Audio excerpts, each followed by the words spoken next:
in grateful recognition of his unwavering support, dedication, and commitment as the guest speaker during the 9th Moving Up exercise with the theme, Kabataang Pilipino para sa matatag na kinabukasan ng bagong Pilipinas, given this 29th day of May 2024 of Ninita National High School, Barangay Ninita, Mondragon, Northern Samar.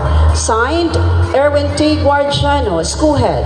Signed, Zoraida S. Bulusan, District Supervisor. And signed, Gaudencio C. Alhibid Jr., PhD, C6 Schools Division Superintendent.